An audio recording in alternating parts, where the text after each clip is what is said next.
Penyertaan-Mu Tuhan, segalanya bagiku. Hadir-Mu di hidupku, terutama bagiku. Anugerah-Mu,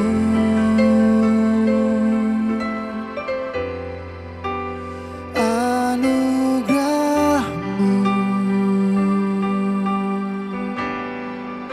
semua karena anugerah-Mu, bukan karena kekuatanku. Anugerah-Mu, anugerah-Mu Tuhan, kasih dan sayang-Mu sumber kekuatan bagiku. Oh, anugerah-Mu,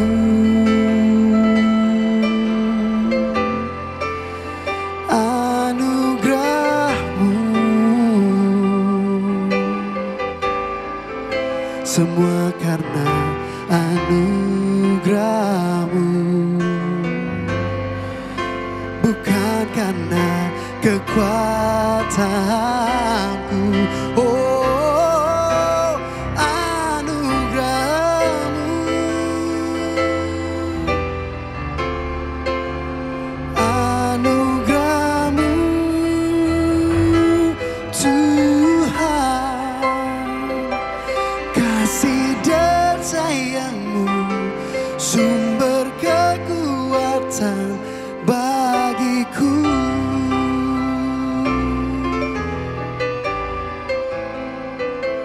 Kasih dan sayang-Mu sumber kekuatan bagiku. Oh, kasih dan sayang-Mu sumber kekuatan bagiku.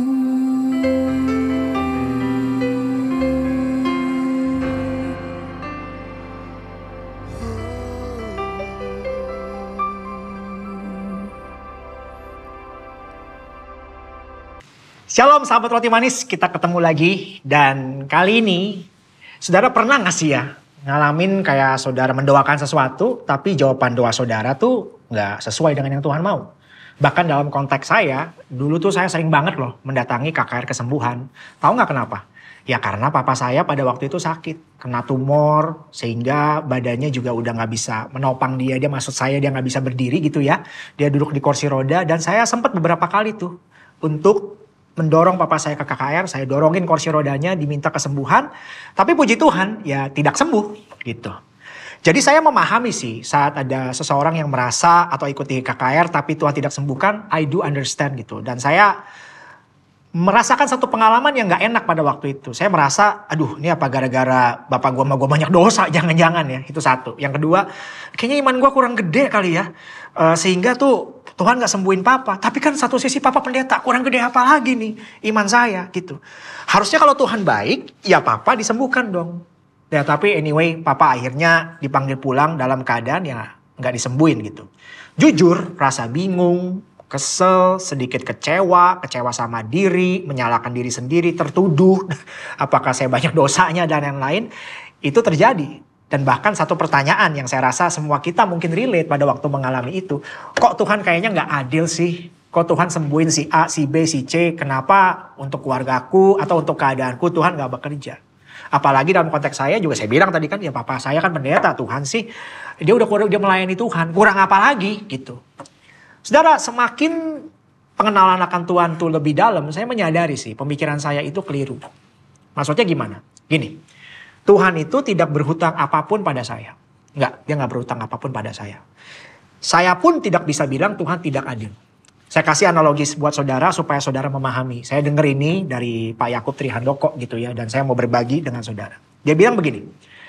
Andai suatu ketika ada seorang dosen yang mengajar dari kelas. Selesai kuliahnya. Ada 4 orang murid nih. Mendekati dia bertanya, tanya jawab. Dan kayaknya pertanyaan jawaban itu gak selesai di momen tanya jawab singkat setelah bubar kuliah. Dan 4 murid ini diajak dia makan. Gitu. Pertanyaannya. Apakah Pak dosen tidak adil dengan hanya mengajak 4 murid, sementara murid-murid yang lain dibiarin pulang? Ya Pak dosen gak berhutang apa-apa dengan murid-murid yang lain. Ya pilihan dialah 4 murid ini diajak pergi makan dengan dia. Tidak adil itu apabila si dosen hanya mau memeriksa hasil ujian hasil ujian 4 orang itu aja maksud saya. Dan tidak mau memeriksa hasil ujian dari mahasiswa yang lain. Yang artinya itu memang hak mahasiswa. Bahwa mahasiswa yang kuliah, semua ujiannya ya tentu aja harus diperiksa oleh dosennya kan. Jadi kalau Pak dosen itu hanya memutuskan memeriksa 4 orang yang ngobrol dengan dia tadi, itu baru Pak dosen tidak adil. Saudara, saya berharap dari pemahaman ini saudara nangkep nih. Apa maksudnya adil dan apa maksudnya memang itu pilihan dosen dan si dosen gak berhutang apapun dengan mahasiswa yang tidak diajak. Jadi saudara demikian juga dengan Tuhan. Tuhan tidak berhutang apapun dengan kita sih.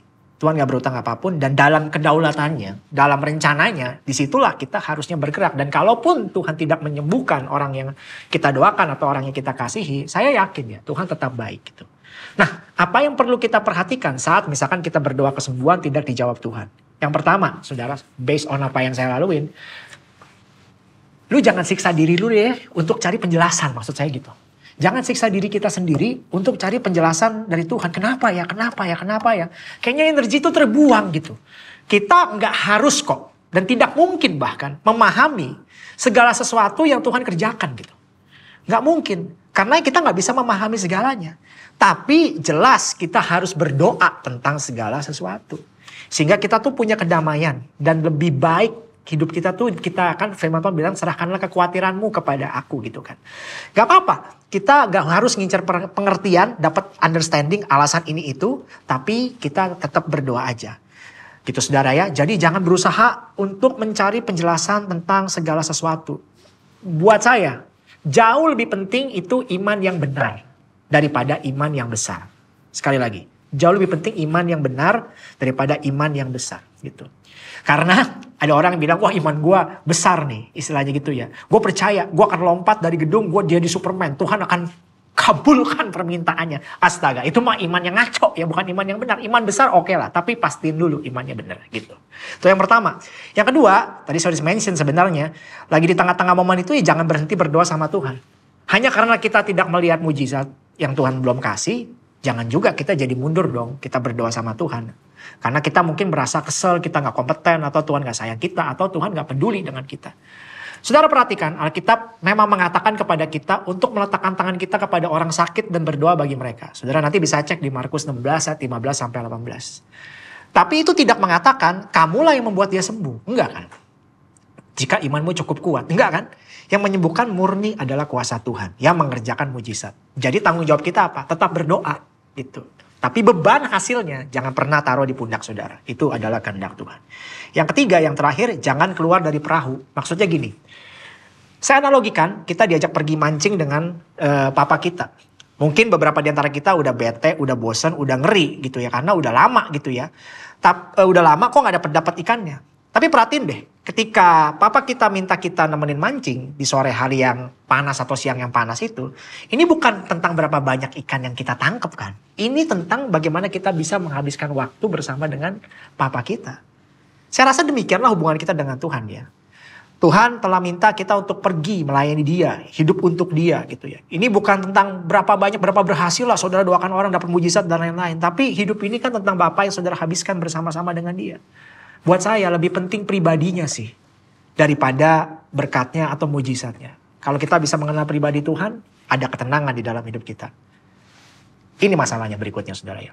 Setan itu, si jahat itu, atau si pencuri itu, dia pengen kita ini berhenti percaya.